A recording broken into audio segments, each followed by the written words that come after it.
सखी सहेली कार्यक्रम सुनने वाली सभी सखियों और सखाओं को मंदाकिनी जोशी और मंजरी वर्मा का प्यार भरा नमस्कार। और सखी सहेली के मंच पर सभी का स्वागत करते हैं और आपका भी मैम।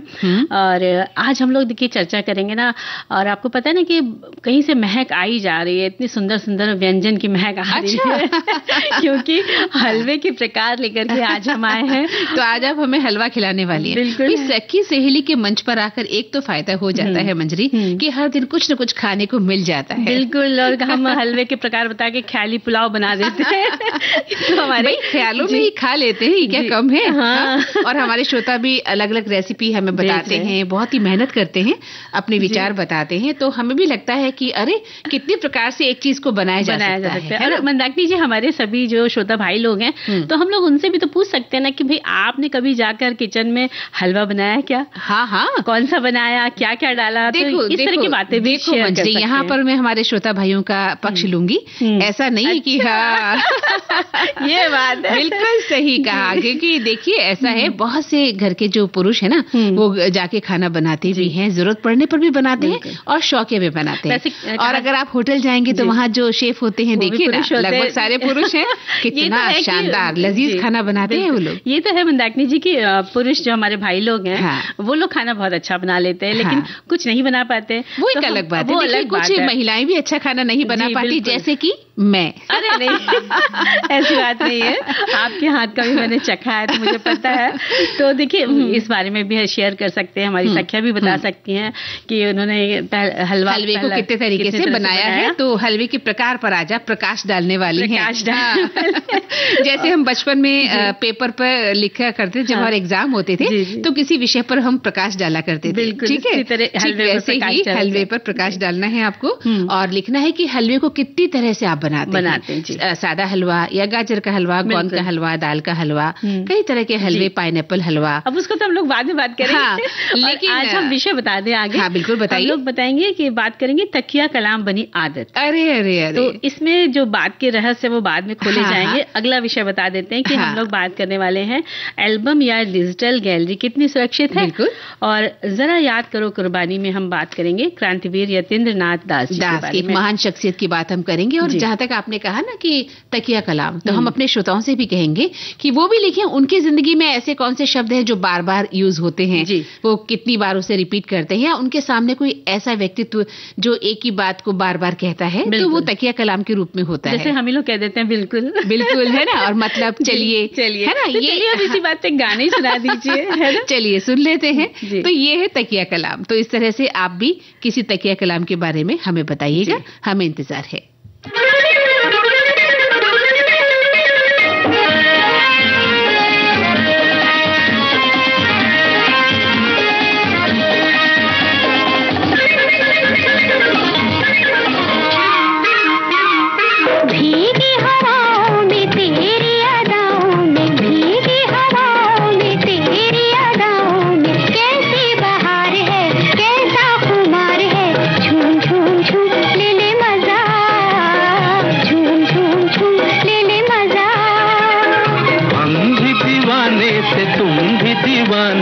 हम भी दीवाने से तुम भी दीवाने से मिलते हैं प्यार में चंचल बहार में। सुन सुन सुन जरा आ जाओ, सुन सुन सुन जरा आ जाओ।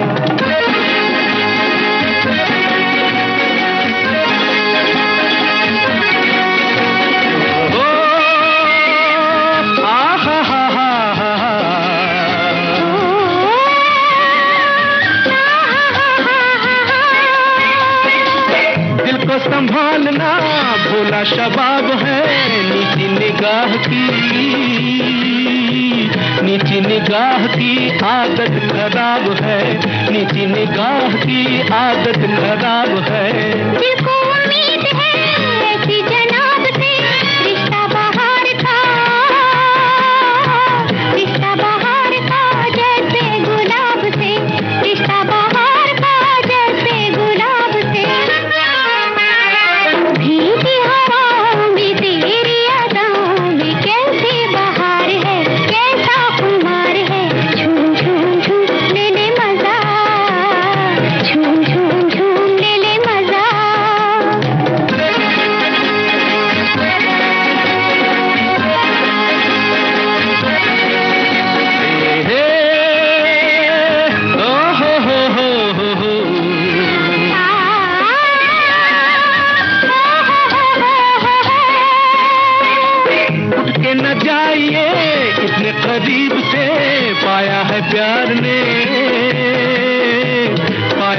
प्यार ने तुमको नसीब से, पाया है प्यार ने तुमको नसीब से। ख्वाबों में आपको देखा था गौर से, निकले हो और ही लगते थे और से, निकले हो और ही लगते थे और से। हम भी दीवाने से तुम भी दीवाने से, मिलते हैं प्यार में चंचल बहार में। तुम जरा आ जाओ, झूम झूम झूम ले ले मजा, सुन जरा आ जाओ, झूम झूम झूम ले ले मजा। विविध भारती पर हर रोज दिन में 1 बजे विविध भारती की गीत माला आपके साथ। जन्म जन्म का साथ है तुम्हारा।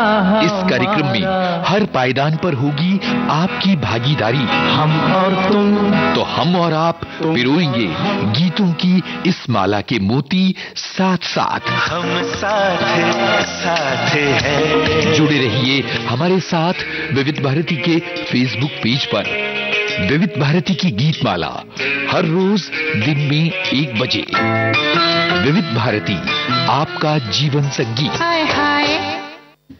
हाँ तो मंजरी, देखिए आप बात कर रही थी कि आज हम कुछ खास बात भी करेंगे, विशेष बात, जिससे हमें संभल कर रहना पड़ता है। हमारे हाथ में मोबाइल 24 घंटे है आजकल। बिल्कुल रहता है ना? और हम बात करने वाले एल्बम या डिजिटल गैलरी कितनी सुरक्षित है। हाँ। और मंदाकिनी जी, आपको याद होगा जो पहले ब्लैक एंड व्हाइट एल्बम चला करते थे, तो वो कितनी यादों को संजोए रहते थे। हाँ, जब भी हम किसी के घर आते जाते थे तो यही शौक होता था कि आपकी शादी का एल्बम है क्या? हाँ। अगर आराम से निकल सके तो दिखाइए ना, हम लोग को देखना है। तो घंटों हम लोग उसको बैठ के देखा करते थे।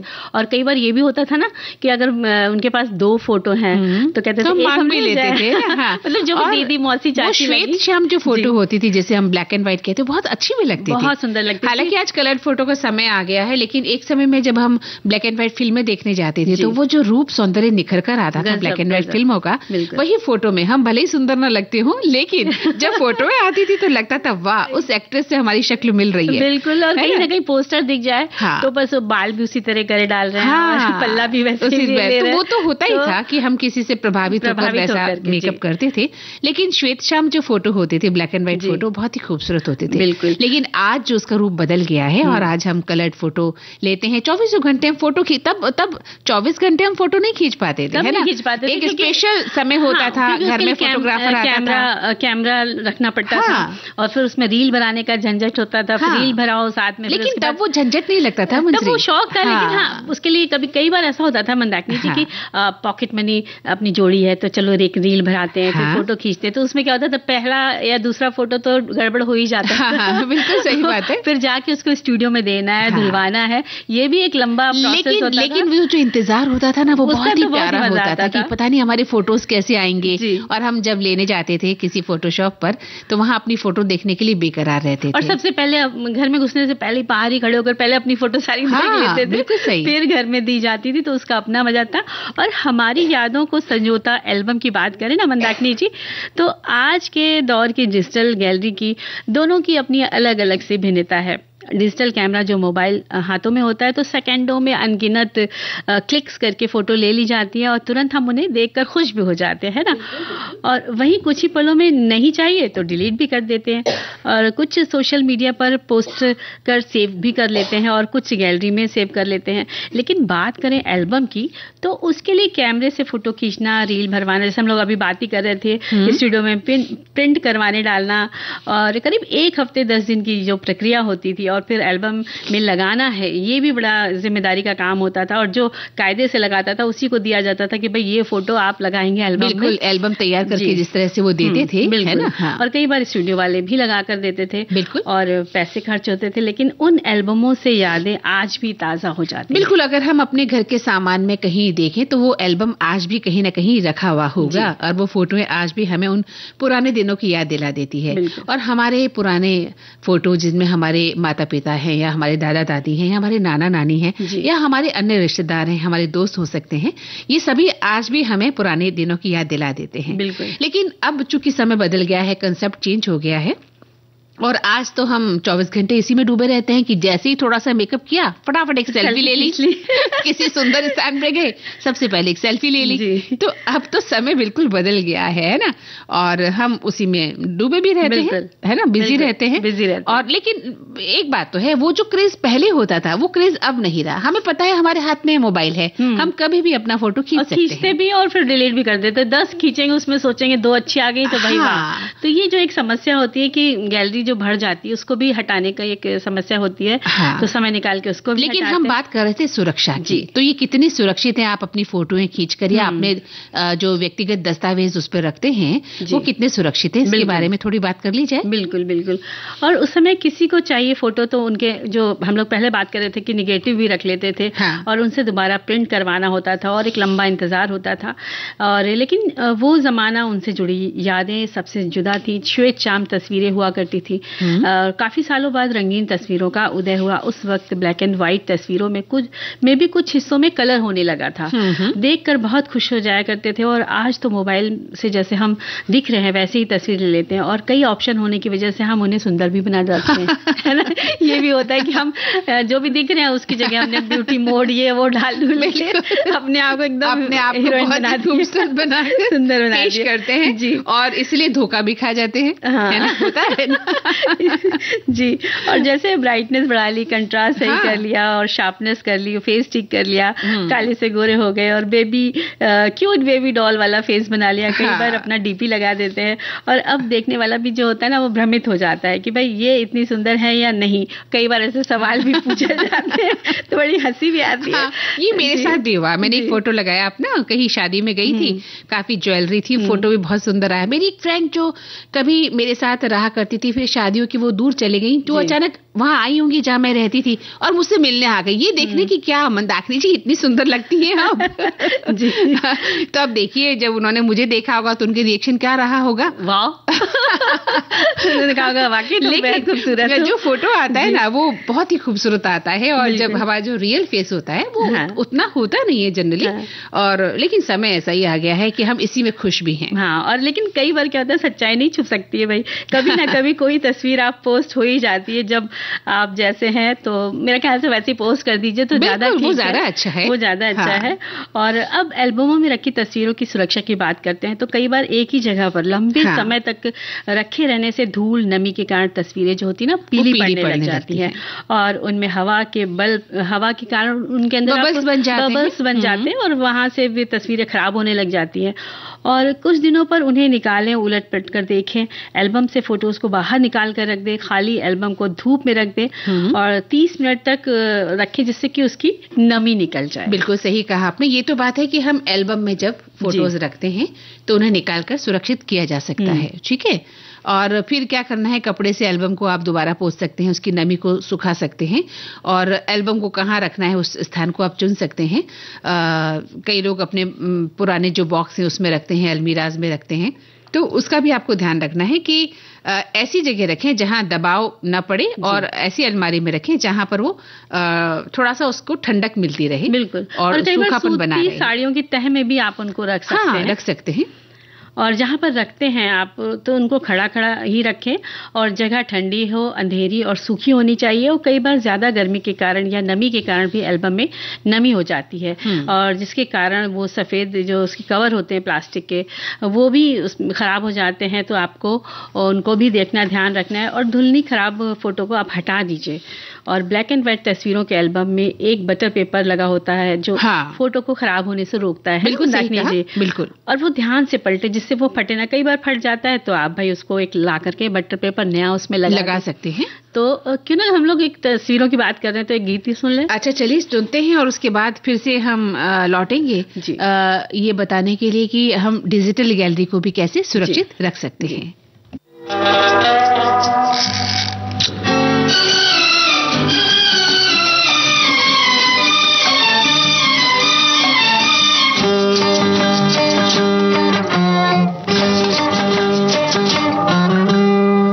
तस्वीर उतारता हूँ बिखरी हुई हसीनों की, जुल्फे सवारता हूँ साए में मैं रातें गुजारता हूँ, मैं तस्वीर उतारता हूँ बिखरी हुई हसीनों की, जुल्फें संवारता हूँ, फिर जुल्फों के साए में मैं रातें गुजारता हूँ।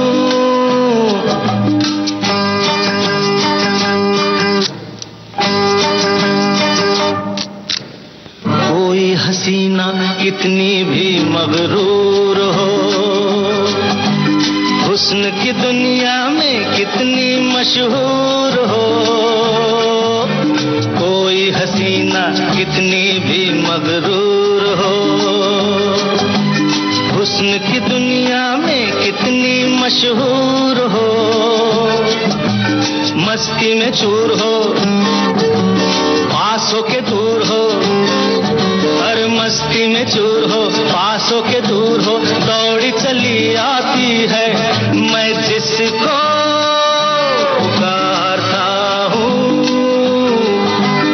मैं तस्वीर उतारता हूँ।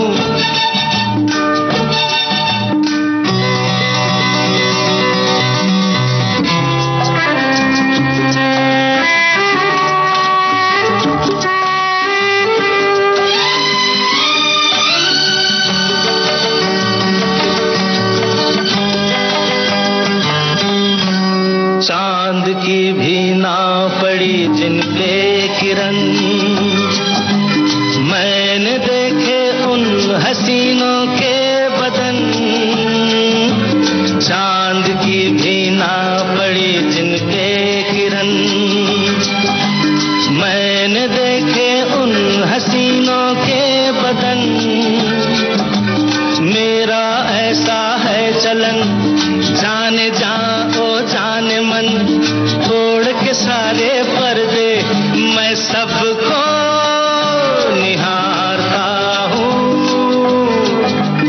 मैं तस्वीर उतारता हूँ,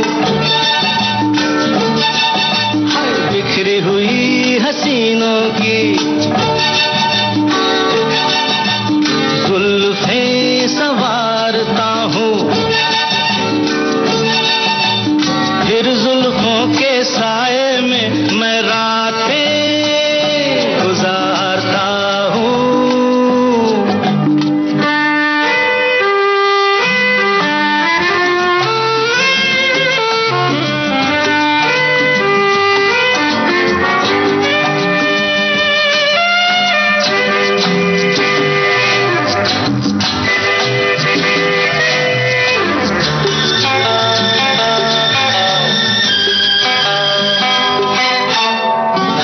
के साहिल पे समंदर सो गया,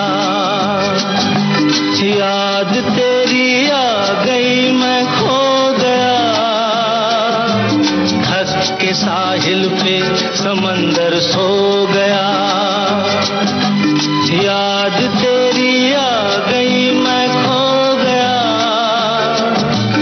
ये गया मैं वो गया, ये मुझे क्या हो गया,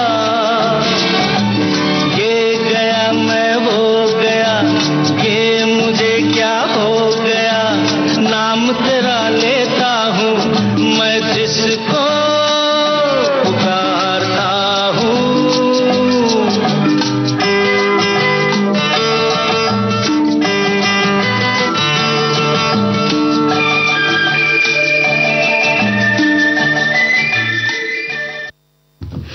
तो देखिए डिजिटल एल्बम की बात चल रही थी, तो क्लाउड स्टोरेज विकल्प द्वारा आप अपने एल्बम को सुरक्षित रखने की अतिरिक्त जगह जो आपको मिलती है, तो वहाँ पर भी आप देख सकते हैं और रख सकते हैं या हटा सकते हैं। एल्बम को निजी भी रख सकते हैं, सोशल मीडिया, ईमेल या साझा लिंक के माध्यम से परिवार और दोस्तों के साथ डिजिटल एल्बम साझा करना आसान होता है, और जिससे ग्रुप में भी एक साथ आप उन तस्वीरों के यादों से जुड़ जाते हैं।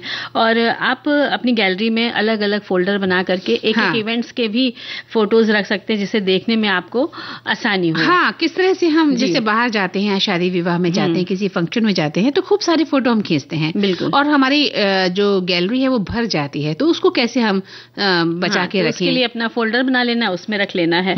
और हमारे जो श्रोता भाई लोग हैं, सखियां हैं, उन्होंने भी बातें लिखी है, तो हम उनके कमेंट्स को साझा कर लेते हैं। हाँ, एक श्रोता लिखते हैं कि डिजिटल गैलरी या फोटो कितनी सुरक्षित आपका फोन का जुगाड़ है।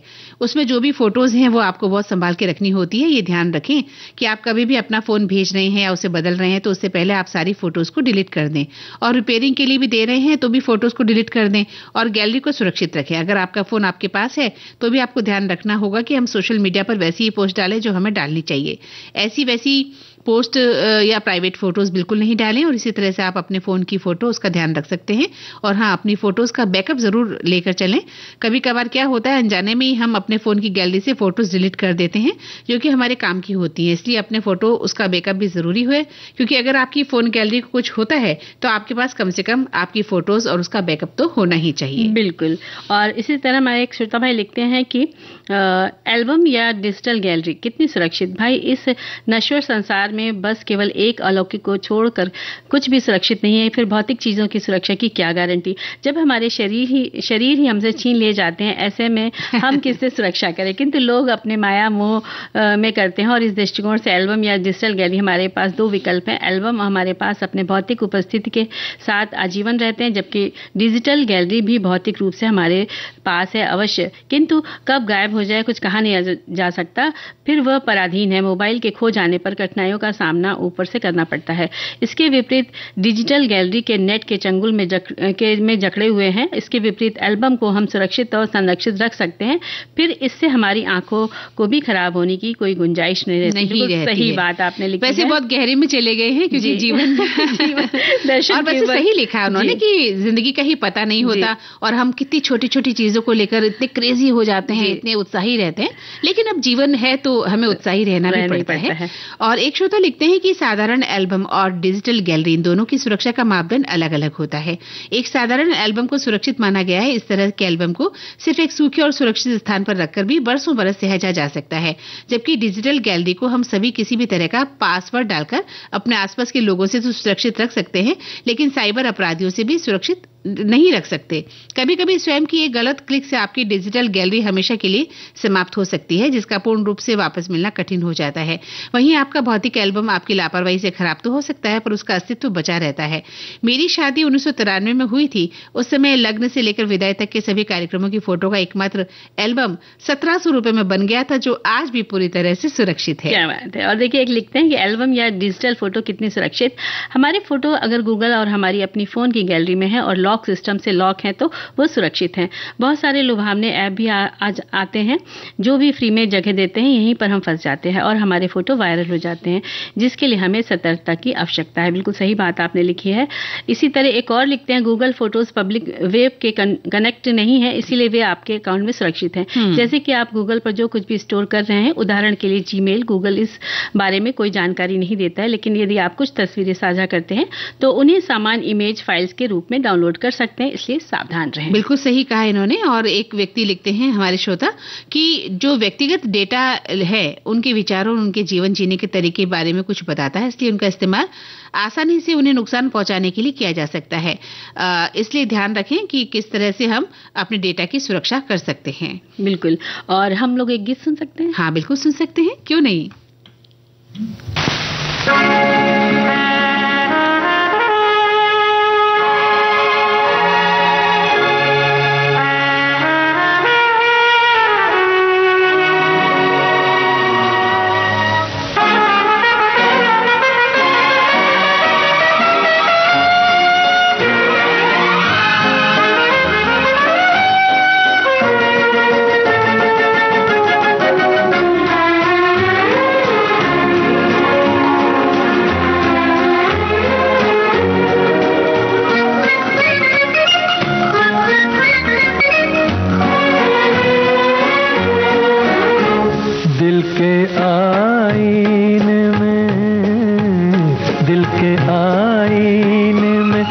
तस्वीर तेरी रहती है, मैं ये समझा कोई जन की परी रहती है दिल के आईने में।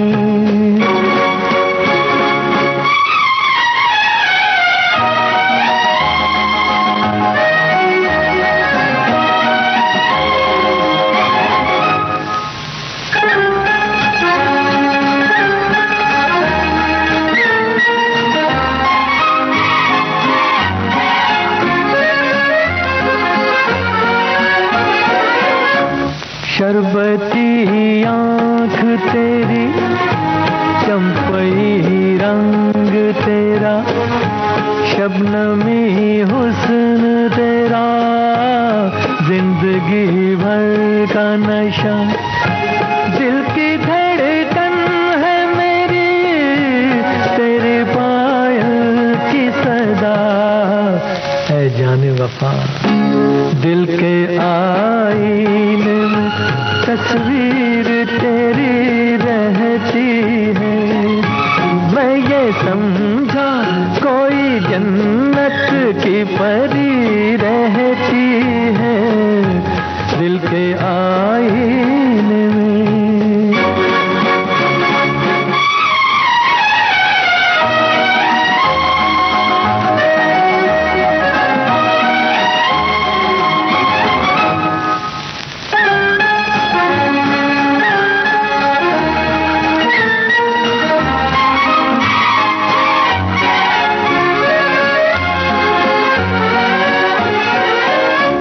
हुस्न मासूम तेरा कभी मगरूर ना हो, अपनी तारीफ तुझे कभी मंजूर ना हो।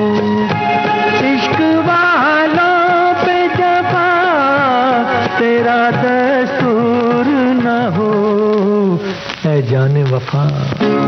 दिल के आईने में तस्वीर तेरी रहती है, मैं ये समझा कोई जन्नत। बिल्कुल सही है मंजरी कि दिल के आईने में हमारे श्रोताओं की तस्वीर रहती है। बिल्कुल रहती है। और लेकिन इस वक्त हम एक छोटा सा अंतराल लेना होगा और फिर से हम बात करेंगे।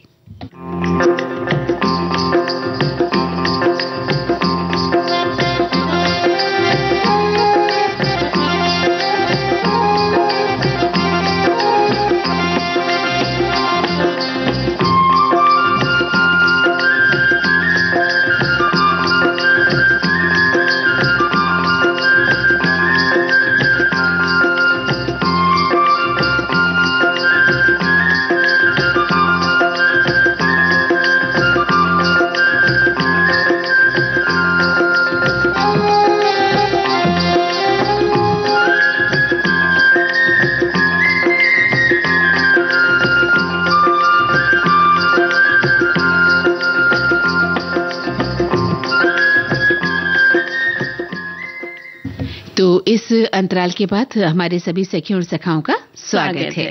और एक संदेश हमारे पास है, वो हम पढ़ लेते हैं। डिजिटल जमाना है, तर्जनी की एक छुअन से फोटो क्लिक हो जा रहे हैं और फोटो खत्म भी हो जा रहे हैं। हर पल में इतने फोटो हो जा रहे हैं कि सबको एल्बम बनाना संभव नहीं है, पर कुछ विशेष अवसरों का फोटो निकालकर मैं तो बनवा लेती हूँ और उसे एल्बम में या फ्रेम करवा कर रख लेती हूँ। बिल्कुल आपने सही किया, हम लोग सोचते रह जाते हैं। और एक हमारी सखी लिखती है कि हम जब अपनी सहेलियों की शादी में जाया करते थे तो बहुत खूबसूरत एल्बम बनवाया करते थे। मुख्य पृष्ठ पर उन दोनों के नाम लिखवाते थे और बालक और बालिका का, और अपना नाम लिखवाते थे। और किसी अच्छे आर्टिस्ट से जितने की एल्बम नहीं आती थी उससे ज्यादा खर्चा मुझ पर कर दिया जाता था और सबको वो बहुत पसंद आई और अभी याद करते हैं हम उस एल्बम को देखकर। और एक ने लिखा है कि आज हमारे पिताजी की पुण्यतिथि है, हमारे मैके के फोन के ग्रुप में सुबह से ही सब उनको याद कर रहे हैं। मैं अपने एक पुराने एल्बम से पिताजी के साथ बचपन में भाई बहन के साथ कई फोटो अपने कैमरे में खींचकर ग्रुप में डाल दी है। इससे बहुत सी पुरानी यादें ताज़ा हो हो गई। बिल्कुल सही बात है, बिल्कुल सही कहा। और एक बात और है मंजरी की, कई बार मुझे याद आ रहा है कि हम गिफ्ट में भी एल्बम दिया करते थे, है ना? उस समय शादियों में गिफ्ट में भी बड़ा सारा एल्बम लाके उसको दिया करते थे। और देखिए एक हमारी एक और लिख रही है सखी कि मुझे पहले वाला एल्बम बहुत ज्यादा पसंद है। इस डिजिटल एल्बम में तो ये प्रॉब्लम है कि अगर मोबाइल में कुछ और प्रॉब्लम हुआ तो सारी फोटोज गायब, पर एल्बम बार बार देखने में जो मजा आता है वो डिजिटल एल्बम में नहीं। वैसे मुझे फोटोग्राफी का बहुत शौक है, इस तरह से लिखी है। और एक और पढ़ लेते हैं, लिखते हैं कि डिजिटल में सबसे बड़े फायदे हैं, कहीं भी हो तो तुरंत देख सकते हैं। एल्बम के लिए तो आपको समय चाहिए और उसे रखने के लिए सुरक्षित जगह यानी नमी से बचा कर रखें। दोनों के अपने फायदे हैं, देखिए। बिल्कुल सही है। और ये पुराने जमाने की बात है जब ऐसा हुआ करता था। आज समय बदल गया है, तकनीक बदल गई है, साइंस बदल गई है। तो हम अपनी तकनीक से गीत सुन लें। गीत कैसे सुन लेंगे? अब तो हम अगले टॉपिक की तरफ जाएंगे, लेकिन एक छोटा सा अंतराल हम लेंगे इस संदेश के रूप में। विविध भारती पर धूम मचा रहा है हेलो फरमाइश। मुद्दत से दूर थे तुम हम, एक जमाने के बाद मिलना अच्छा लगा। जब से ये प्रोग्राम बंद हुए थे ना, सब लोग चर्चाएं करते थे कि विविध भारती से कब प्रोग्राम चालू होंगे। हम लोगों को अब सफलता मिली है तो हमें बहुत खुशी है सर। श्रोताओं की पहली पसंद, पहला प्यार होता है ना, फोन इन प्रोग्राम होता है कि अपनी आवाज करोड़ों लोगों तक पहुंचे। और एक ऐसा रेडियो स्टेशन विविध भारती है कि आवाज श्रोताओं के कानों में गूंजती है। आपको बता दें, हेलो फरमाइश कार्यक्रम के लिए आप भी कर सकते हैं फोन कॉल। रिकॉर्डिंग बुधवार को दिन में 11 बजे से लेकर 1 बजे के बीच। हेलो फरमाइश कार्यक्रम का प्रसारण मंगलवार और गुरुवार को शाम 4 बजे, पुनः प्रसारण बुधवार और शुक्रवार को दिन में 10 बजे विविध भारती पर। हेलो फरमाइश। तो मंजरी, अब जरा याद करो कुर्बानी में आज हम किन की बात करने वाले हैं? आज हम बात करने वाले हैं क्रांतिवीर यतीन्द्र नाथ दास जी के बारे में। अपनी मातृभूमि को आजाद देखने की ललक जिनके हृदय में जाग उठे, उसे फिर देश के प्रति कुर्बान होने से कोई नहीं रोक सकता। ऐसा ही स्वप्न जिन्होंने देखना शुरू किया था वे है क्रांतिवीर यतीन्द्र नाथ दास, जिन्हें जतिन दास के नाम से भी जाना जाता था। कोलकाता की धरती पर 27 अक्टूबर सन 1904 को आपका जन्म हुआ। जब वे मात्र 9 वर्ष की उम्र में थे तो आपकी माता का साया उनके सर से उठ गया। तब अब सारा लालन पालन का जो भार था उनके पिता पर आ गया और पिताजी ने उनका लालन पालन बहुत ही अच्छे ढंग से किया। बिल्कुल, वो दौर ऐसा था मंजरी की चारों तरफ आजादी की अलख जो है जग रही थी और पढ़ाई के दौरान उनके सामने गांधी जी का असहयोग आंदोलन भी शुरू हुआ।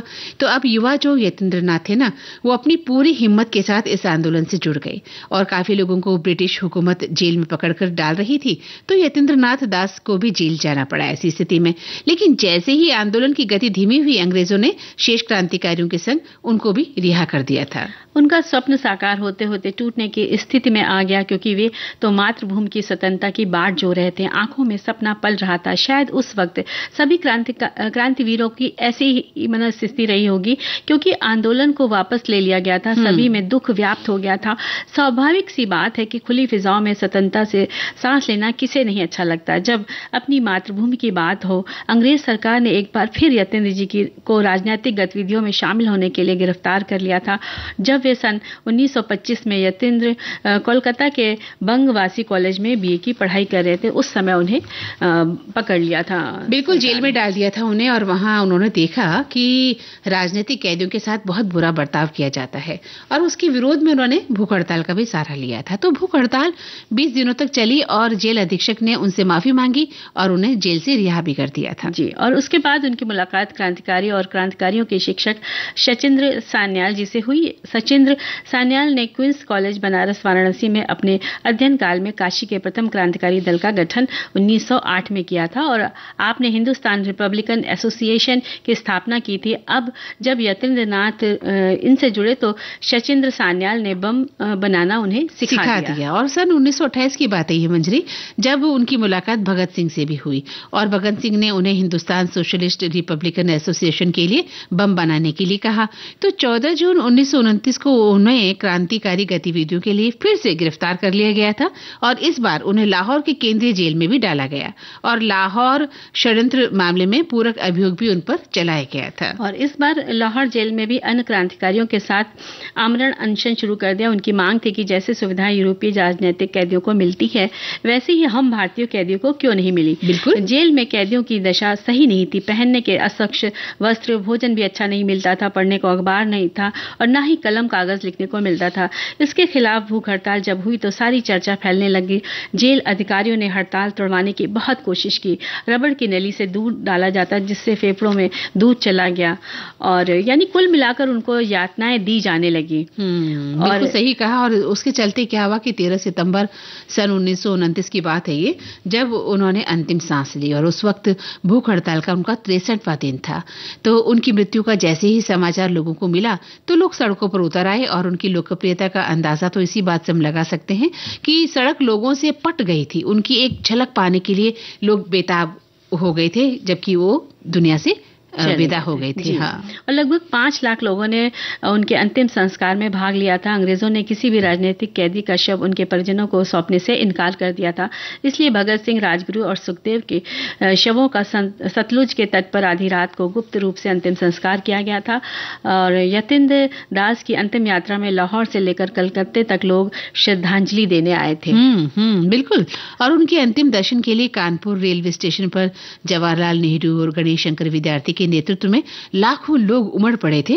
और हावड़ा रेलवे स्टेशन की अगर हम बात करें तो सुभाष चंद्र बोस के नेतृत्व में लगभग 50,000 लोगों ने वहां श्रद्धांजलि भी दी थी। तो ऐसी शख्सियत थी ये जिन्होंने अपने देश के लिए कितना कुछ किया और आज हम आजादी की उसी हवा में सांस भी ले रहे हैं।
तो मंजरी चलिए चलते हैं तकिया कलाम की ओर। भाई हम तो यही कह रहे थे, यानी अपनी बातों के साथ साथ बार बार ऐसे वाक्य बोले जाते हैं कि यही आदत तकिया कलाम बनती चली जाती है।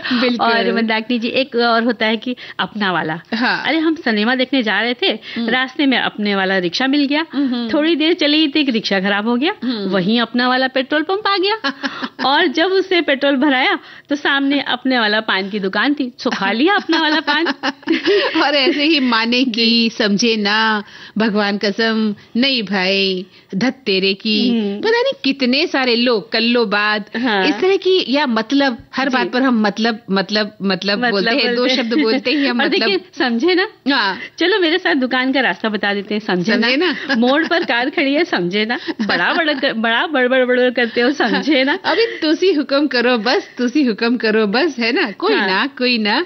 तो ये हाय राम जी ऐसे भी बोले जाते हैं। और वो एक है ना, भगवान कसम क्या बताएं, पिक्चर बहुत अच्छी थी। तो और वो अपने आप गिरा, भगवान कसम हमने नहीं गिराया, भगवान कसम, यानी ये चीज भी शामिल हो जाती है।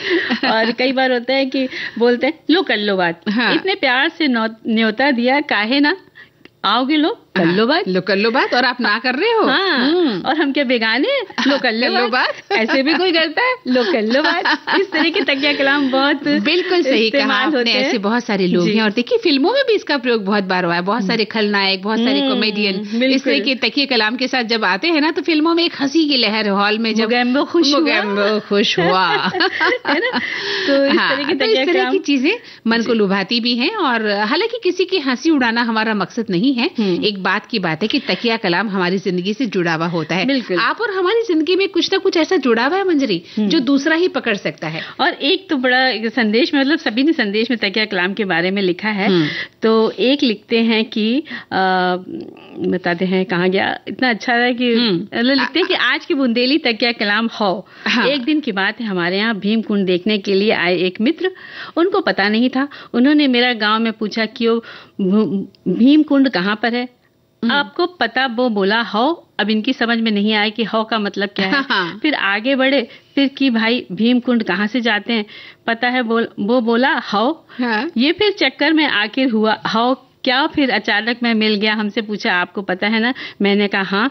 तो बोले अभी तक तो सभी हो कर रहे थे, आप ही ने कहा है मुझ पर पढ़े लिख रहे हैं। मैंने कहा हो यानी कि, और ये जो हो है ना, तो एक अपनी मेरी बीच में आदत पड़ गई थी, जब मायके में शादी से पहले थी, तो कुछ भी मम्मी कहती कि मैं कहती थी हो, तो मम्मी कहती थी शादी होगी कहीं जाओगी तो ससुराल में अच्छा नहीं लगेगा, हो कहा जाए। और जब मैं विदा होके आई चौथी के बाद, तो मम्मी ने पूछा कि वहाँ कोई हो कहता, मैंने कहा वहाँ तो सभी हो। तो आपका तकिया कलाम भी काम का रह गया है ना। एक श्रोता लिख रहे हैं कि कोई भी बात बोलने से पहले पता है बोलने की मुझे आदत है। अपने भाई के सामने मैं जब भी पता है बोलती हूँ तो वो बोलता है नहीं पता रहता तो तुझे क्यों बताता या तुझसे क्यों पूछता। तो ये मेरा तकिया कलाम है कि मुझे पता है या पता है आपको। अपन हर बात पे कहते हैं पता है है ना। एक श्रोता लिख रहे हैं कि मेरे परिवार में एक वरिष्ठ सदस्य हैं, हर बात में माने की लगाते हैं, जबकि लोग उनके मुंह पर उनका मजाक उड़ा भी देते हैं, लेकिन बेचारी अपने आदत से लाचार हैं। कहती हैं कि नहीं भी बोलना चाहते तो मुंह से निकल आता है। एक लाइन में वो 3 बार तो माने की बोलती हैं। सब कहते हैं कि हमने तो इतना कोई गणित में भी माने की नहीं पढ़ा जितना आपसे बहुत दफा सुन लिया है माने की। जी, तो इस तरह की बहुत सारी बातें होती हैं। और सच्ची में सच्ची में ऐसे बोलते हैं सच्ची में। और जाहिर सी बात है, हम तो कह रहे थे जाहिर सी बात है, वो आएंगे क्या, जाहिर सी बात है, नहीं आएंगे तो ठहरेंगे कहाँ, जाहिर सी बात है, मतलब इस तरह से बोलेंगे। और एक्चुअली भी बहुत लोग बोलते हैं कि एक्चुअली में वो ऐसा होगा, एक्चुअली में वो बुरा मान गए, तो एक्चुअली में तुम सुनते ही नहीं हो। मतलब हम उसको एक गीत की तरह गा देते हैं और हमें खुद ही पता नहीं चलता। और दम लेने की फुर्सत नहीं, ये भी महिलाएं अक्सर कहती हैं, काम कितना भी कर लो लेकिन दम लेने की फुर्सत ही ना है। और कोई कहेगा भाई शादी में तो आओगी ना, अरे यार दम लेने की फुर्सत ही नहीं है। मतलब वो आपको इन्वाइट करें लेकिन दम लेने की फुर्सत नहीं। लेकिन हम लोग को एक गीत सुनाने की तो फुर्सत है ना। हाँ बिल्कुल, गीत सुनाने की फुर्सत है। लेकिन मैं चाहती हूँ एक श्रोता का और हम वो ले लें। क्या लिखते हैं, वो लिखते हैं कि आज का जो विषय है वो बहुत ही अच्छा है, तकिया कलाम। हमारे देश में यदि सबसे ज्यादा पॉपुलर तकिया कलाम हुआ तो शायद मतलब बिल्कुल सही कहा। मतलब जो है तकिया कलाम सबसे ज्यादा होगा। मैं स्वयं भी बात बात पर मतलब ऐसा होगा, मतलब वैसा होगा कहने का मतलब ये नहीं है, मतलब मैं ये कह रहा था, मतलब मैं आपको बताना चाहता हूँ, मतलब आप समझ नहीं रहे हैं। मतलब आप हमें गाना भी नहीं सुना रही मंदाकिनी जी। है कि बिल्कुल उन्होंने सही लिखा है, सही लिखा है, क्योंकि हम बात बात पर मतलब बोलते भी हैं मंजरी। तो जब कहते हैं कि मैंने औरों के मुंह से सुना कि फला बात बात पर हमेशा मतलब बोलता है, तब मैंने अपनी इस बात पर गौर किया और तब हमें लगता है कि हम कैसे लगते होंगे ना। लेकिन उसका भी अपना ही मजा है, क्योंकि भाई ये सब शब्द तो आते ही रहते हैं बोलचाल में। मतलब एक गाना सुन लिया जाए। मतलब सुनाई दीजिए।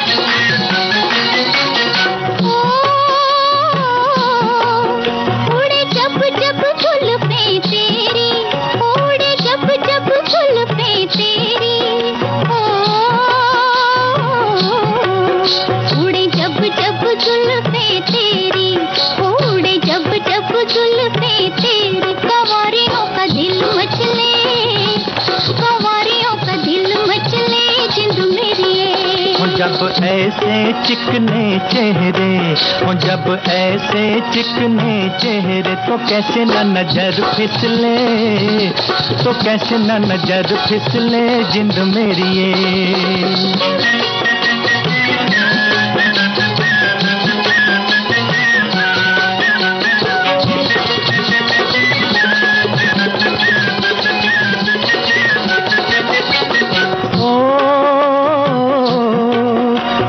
चांद के बहाने देखूं, ओ तुझे चांद के बहाने देखूं, ओ तुझे चांद के बहाने देखूं, ओ तुझे चांद के बहाने देखूं। तू छत पर आजा गोरिये, तू छत पर आजा गोरिये जिंद मेरी ये। अभी छेड़ेंगे गली के सब लड़के, ओ अभी छेड़ेंगे गली के सब लड़के, के चांद मेरी छिप जाने दे, के चांद मेरी छिप जाने दे जिंद मेरी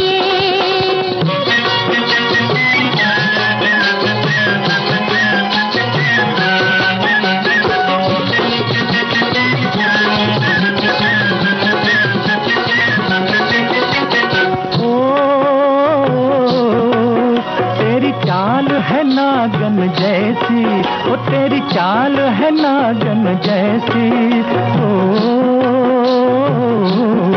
ओ तेरी चाल है नागन जैसी, ओ तेरी चाल है नागन जैसी। रिजोगी तुझे ले जाएंगे, रिजोगी तुझे ले जाएंगे जिंद मेरी ये। जाए कहीं भी मगर हम सजना, हो जाए कहीं भी मगर हम सजना, ये दिल तुझे दे जाएंगे, ये दिल तुझे दे जाएंगे। देखिए, हलवे की बात चली तो हमारे एक सखा साथी लिखते हैं कि ठंड में गाजर का हलवा खाते हुए अब धीरे धीरे लौकी और मूंग के दाल का हलवा की तरफ एक एक कदम बढ़ते जा रहे हैं। मुझे भी लगता है बढ़ा लेना चाहिए बिल्कुल बिल्कुल। और हर मौसम हर प्रांत में अलग तरह के हलवे बनाए जाते हैं। गाजर, मटर, लौकी, शकरकंद, आलू, मूंग दाल, मूंगफली, आटा, बेसन, सिंघाड़े, पाइनएप्पल जैसा हलवा, चने की दाल का हलवा, दूध का, चुकंदर का, ब्रेड का हलवा, मकई का हलवा। क्या बात है, इतने सारे हलवे हैं कि बस आप सोचिए मत। मुझे लगता है किचन में ही बनाना पड़ेगा आपके लिए। और रतालू का हलवा भी खाया जाता है, पसंद किया जाता है। खजूर का, कच्चे नारियल का, मेवे का, अनानास का हलवा, मतलब हलवे की इतनी वैरायटी की आप सोच नहीं सकते। पेठे और कद्दू जो काशी फल है उसका भी हलवा पसंद किया जाता है, और हरी मटर का हलवा क्या वो भी लोग पसंद करते हैं। यानी मंजरी मतलब कि आप मुझे आज हलवा खिलाने ही वाली हैं। आज मौका मिला नहीं तो मैं मटर का हलवा बना के लाती। तो हमारे श्रोता लिख रहे हैं कि हलवे कई तरह के होते हैं। हलवे को सूजी, आटे से, दाल से, गाजर से, लौकी से, आलू, बादाम, काजू, गुड़, सिंघाड़े सभी के आटे से बनाया जाता है। हलवे को शीरा, प्रसाद, रवा, केसरी वगैरह भी कहा जाता है। तो सूजी का हलवा है, आटे का, मूंग दाल का, गाजर का, दूधी हलवा, चना दाल हलवा, सत्यनारायण हलवा, काजू, लौकी, आलू हलवा, ये सभी हैं। सूजी या आटे को घी में भूनें, दूध में उबालें, चीनी मिलाएं, सूखे मेवे या मेवों में सजाएं। हलवा भारतीय संस्कृति में बहुत महत्वपूर्ण माना जाता है और इसे त्योहारों, समारोह और खास मौकों पर भी खाया जाता है। क्या बात है।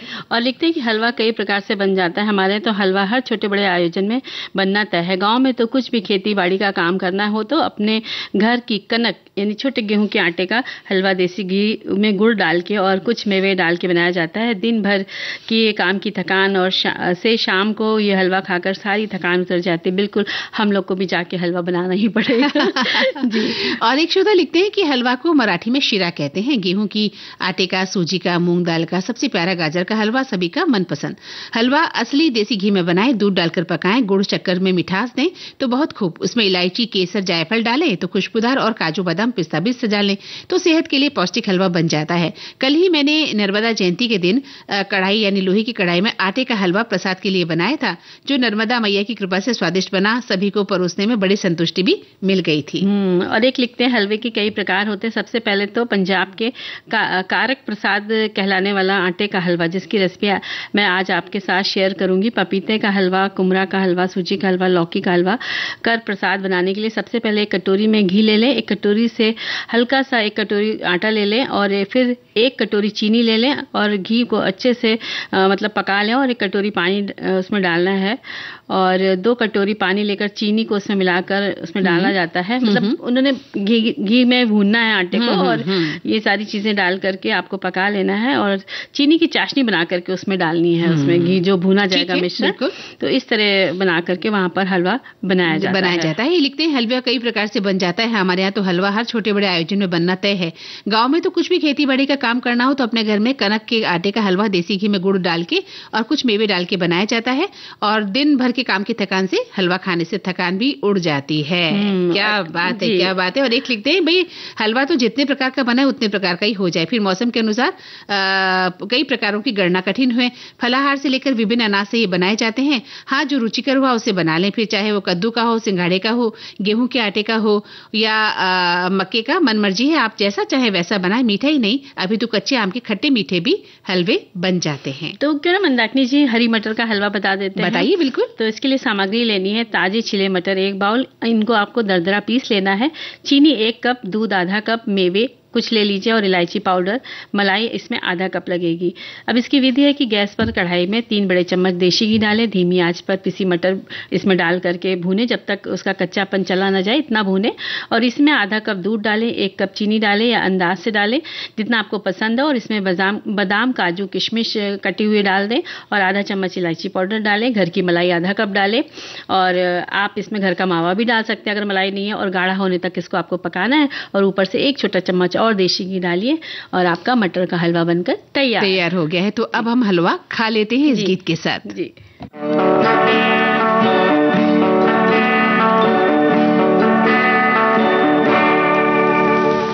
कहाँ चल दिए इधर तो आओ, मेरे दिल को न ठुकराओ, बोले सितम कर मान भी जाओ, मान भी जाओ, मान भी जाओ।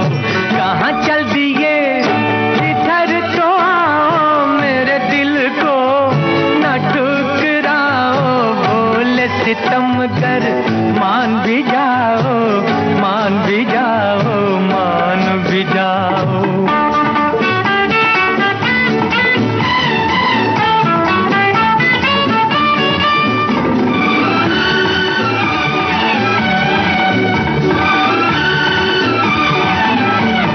हमारी जान जाती है अदा कहते हो तुम इसको, हमारी जान जाती है अदा कहते हो तुम इसको। बड़े मासूम कातिल हो, सजा देते हो तुम मुझको। बड़े मासूम कातिल हो, सजा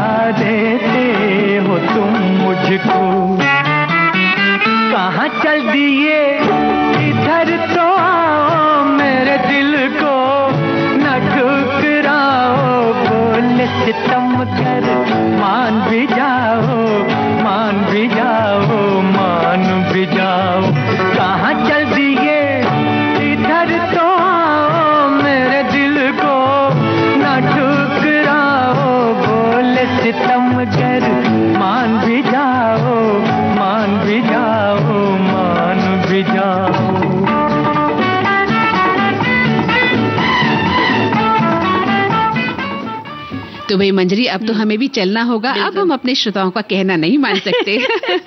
उनसे ये कहेंगे अगली बार मिलेंगे कुछ नई चीजों के साथ, नई गप्पों के साथ, बातों के साथ। बिल्कुल। तब तक के लिए मंदाकिनी जोशी और मंजरी वर्मा का नमस्कार।